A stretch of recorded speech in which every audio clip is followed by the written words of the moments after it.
country are never addressed. The biggest of these, perhaps, is the national debt, which is now $34 trillion. The service on that debt alone is now greater than our military budget. Within 5 years, 50 cents out of every dollar that we collect in taxes will go to servicing that debt.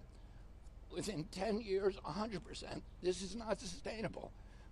President Biden, President Trump offer no solutions. President Biden, on his webpage, has no policy issues addressing this or any other policy. He has a picture of himself and saying that we're going to finish the job. But he doesn't tell what job he's going to finish. If it's the job of running up the deficit till it's completely unsustainable, that's something that the American people should know about. President Biden can't talk about it, and President Trump can't talk about it because they're the ones chiefly responsible for running up that debt. President Trump came into office saying he was going to run the presidency as a business. He was going to balance the federal budget. And instead, he ran up an $8 trillion debt, more than all the presidents combined since George Washington. And President Biden is now on track to beat that number.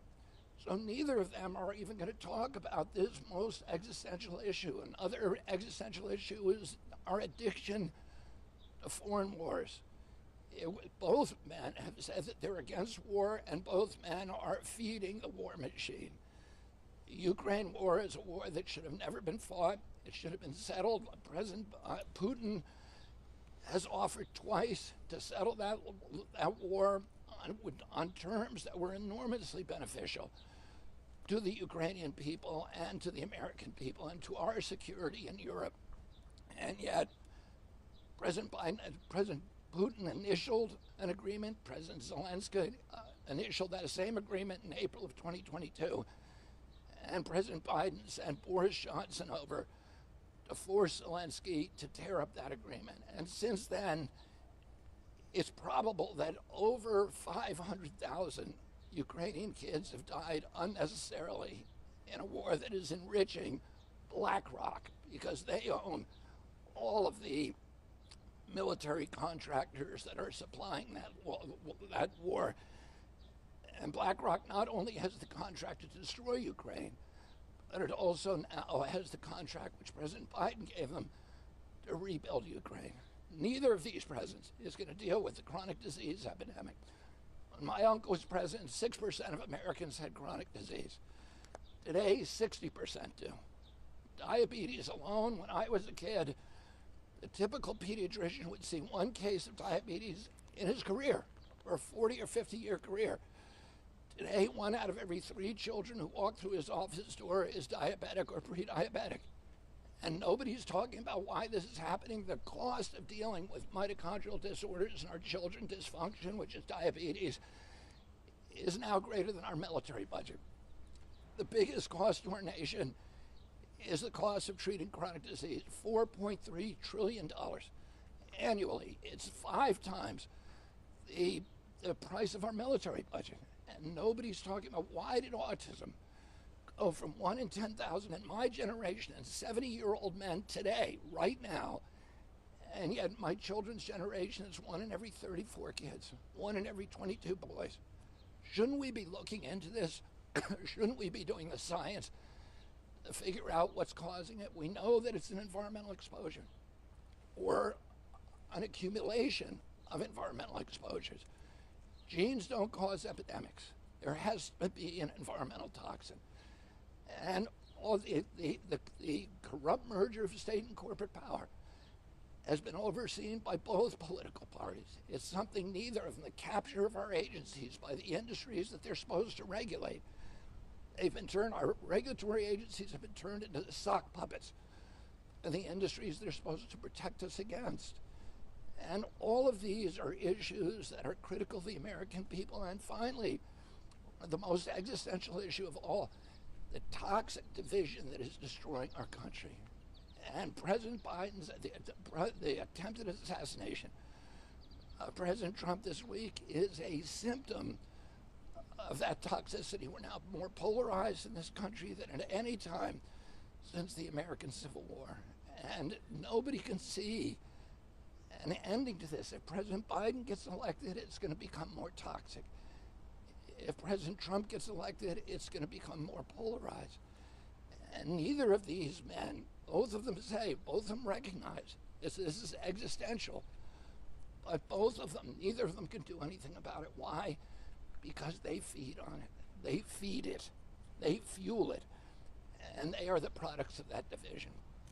So we need a leader who can stop feeding into the vitriol, stop feeding into the anger, stop feeding into the marginalization, the polarization, and who can find those values that bring Americans together rather than focusing on these toxic issues that are intended to keep us all apart. And it's the BlackRock, the State Street, the J.P. Morgan who are profiting from that division. The very people that President Trump has promised to appoint to run our government who are profiting on it, because it's like the jangling of keys. They're saying, look over here, look at abortion, look at freedom of choice, look at trans rights, look at gun rights. And while we're all staring at each other's throats on those issues, on the jangly keys, they're robbing the bank over here. They're shifting the wealth upward to this new oligarchy of billionaires. And both President Trump and President Biden engineered the lockdowns. In 500 days, they created 500 new billionaires, and they shifted $4.3 trillion northward from the American middle class to this new aristocracy that we have. And it's destroying our country. We need a change. If people want more of the same, they can vote Democrat and they can vote Republican. The only way we're going to get a change in this country is if people come together behind one candidate who is independent, who has vowed to have a unity government to bring Republicans and Democrats and others all together in a way that finds common ground in our country. A candidate who's the only candidate who's pro-choice, who's pro-environment, who's pro-civil rights, and who beats Donald Trump by 14%. There is no other candidate who can beat Donald Trump. Look at all the polls that have been done over the last year. I beat Donald Trump and nobody else can. Thank you very much. Your bottom half of your tweet talked about the nomination process in Chicago next month. Can we talk about that moving forward, on your kind of thoughts on being a neutral policy on who the Democrats finally nominate? Well, I care about our country more than I do about my election or anything else. And I think we need political parties that are actually attached to the American people, that are serving the interests of our republic.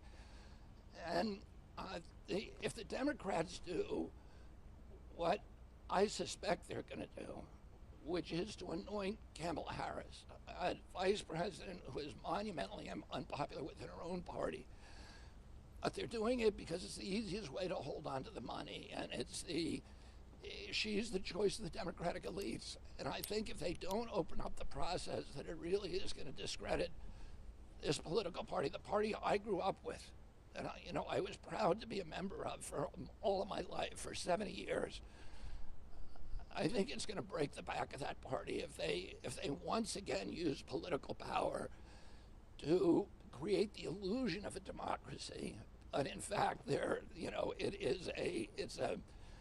it's a cabal that is choosing the same way the Soviet Union did. Russia has elections. Vladimir Putin wins with 88% of the vote because he controls who can be his opponents. And he controls the media, and the same is true now of our political parties in this country. Would you open up to the possibility of taking part if there was an open convention? You called for that. Is that something you would consider taking part in? I would certainly listen to the party elders if they came to me. I would discuss something with them. I'm the only presidential candidate who can beat Donald Trump, and if I were them, I would do that. And I would certainly listen to their proposals. Will you actively seek out that nomination? You're saying if they come to you, but I am very content running where I am. And I believe I can win this election. I believe at this point it's a two-man race or two-person race. Let me put it that way. And and that I'm in the best position to win. And if the polling then shows that you're not in the best position, whomever the Democrats go with, whether it's Vice President Harris or someone else, will you, because what you cite often are your internal polls. So if your internal polls show that you will actually lose, would you step down and step aside? If someone else I shows would that's an interesting proposal, and I would consider taking that proposal if the other candidates did the same. You mentioned Kamala Harris is who you said that the Democratic Party appeared poised to put into that position. You were critical there, obviously, of President Biden's policy. What, if anything, is different? How do you compare yourself to Kamala Harris if she does become the Democratic nominee for president? I think Kamala Harris is the party of war. She's a war hawk. The Democratic Party was always the peace party. Kamala Harris is a war hawk on Ukraine. She's a war hawk on China. I think that we should be figuring out ways to coexist with the rest of the world as best we can. Of course, we need to protect our national security. I think she's not going to do anything about the national deficit. I've never heard her speak about the chronic disease epidemic. I think she's a product of the corporate control of our democracy. And she's one of the authors of, in terms of civil rights, she has one of the worst civil rights record of any public official. She's the author of one of the primary authors of the school to prison pipeline. She kept 5,000 people, despite a Supreme Court order that she released 5,000 prisoners of nonviolent drug crimes who were illegally in California jails. She kept them in there saying that we needed them for firefighting and for other public work services. And that's just a modern version of indentured servitude, a modern version of slavery. She was one of the two leading public officials in California, which now has the worst education system, 49th in education outcomes in the country. 50% of the homeless people in our country are in California, and she was behind those policies. I don't think she has a good, I don't think, in terms of the traditional democratic principles, I don't think she has a credible record. And all the turmoil in the past week, you ever has gone through your mind you regret leaving the Democratic Party? Because with this turmoil, that might have left you as a front runner as you speak today. Well, I wouldn't be the front runner because by the time I left the Democratic Party, it was really clear that, and this is the only reason I left, that the rules have been rigged to prevent me from winning. So I would be in the same position as Dean Phillips is today, or Marianne Williamson. I wouldn't, which is, sidelined. And the only way that I avoided getting sidelined was to leave the party, which neither of them were able to do. I go to a lot of your events, and I've heard your stump speech, and a lot of today was your stump speech, but you're still focusing a lot on President Biden. He is out of the race. In fact, at one point you even said, you were highly critical of President Biden and said if President Biden, were to win, if Donald Trump were to win, but he's announced for hours now that he's out.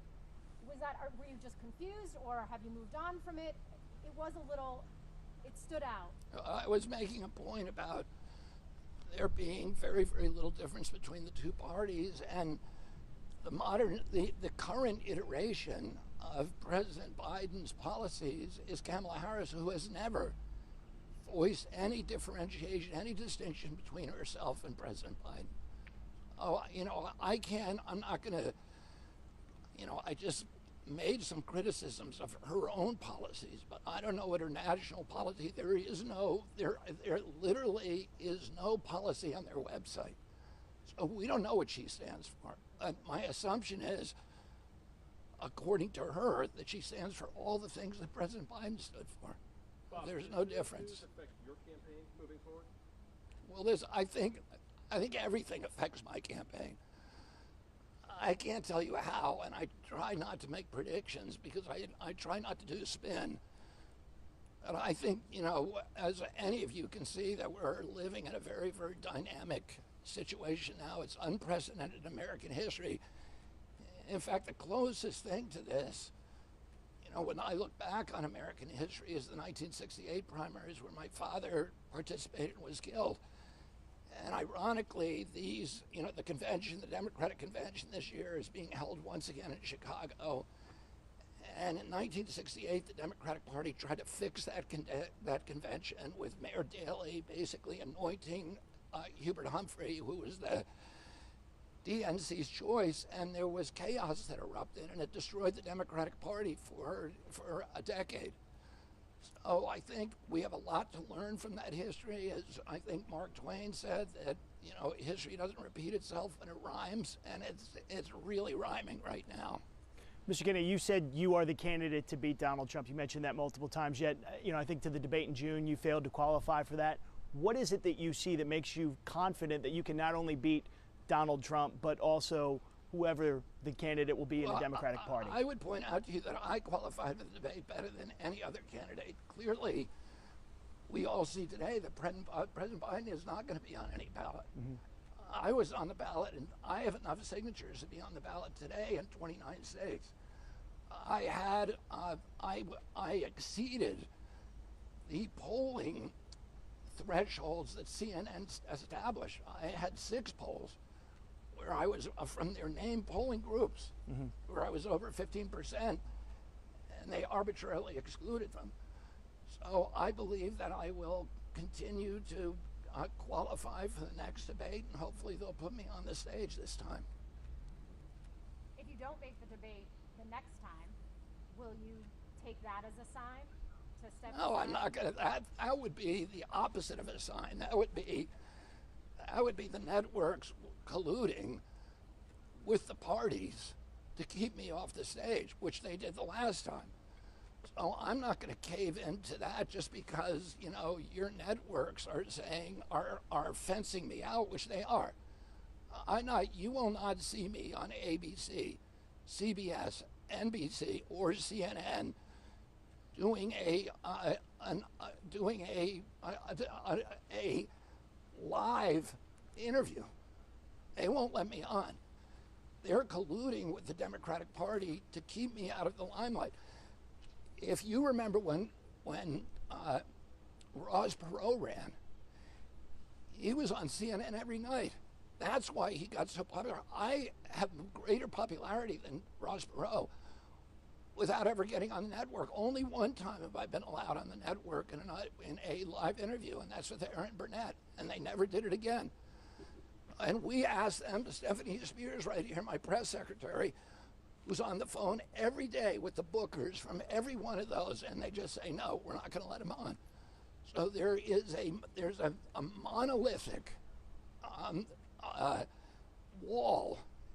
The television networks that are owned by the public, those airwaves, are licensed to use them, but those airwaves are owned by the American public. We used to have an equal time rule. We used to have a fairness doctrine that would make those networks put me on. But today we don't. You know, those laws have been gutted, and they're able to just to make common cause with the Democratic Party to make sure the American public does not see a live interview with me. If I could ask one final question, touching back to the events of last week, I've noticed you have Secret Service protection now. On a personal level, for you and your family, your thoughts on that, having that now as you move forward? I'm very grateful for it. Listen, it's intrusive for me, so it's like, you know, be careful what you pray for. But I'm very grateful for it because, you know, when my father was shot, there were 6 bystanders shot that night, including Paul Schrade, who took a bullet to his head, one of my father's best friends. And my uncle, President Kennedy, was shot. You know, Governor Connolly was also shot. When Ronald Reagan was shot, Mr. Brady was also shot.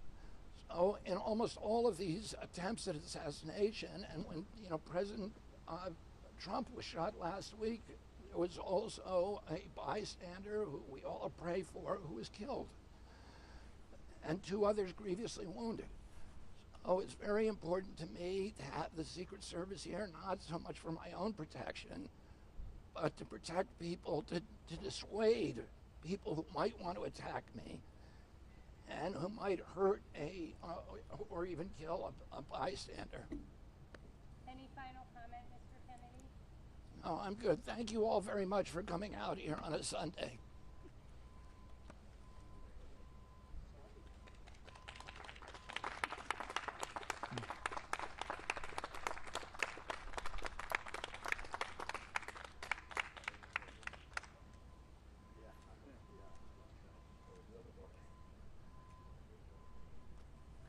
They may take me. Yeah. We'll see. We might not stay here for Yeah.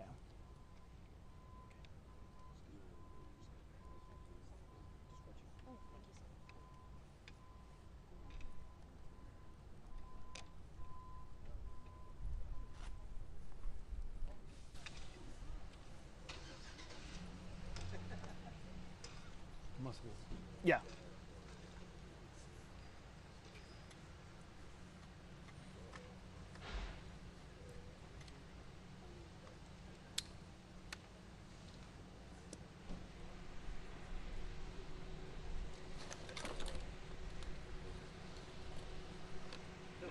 How you doing? Okay.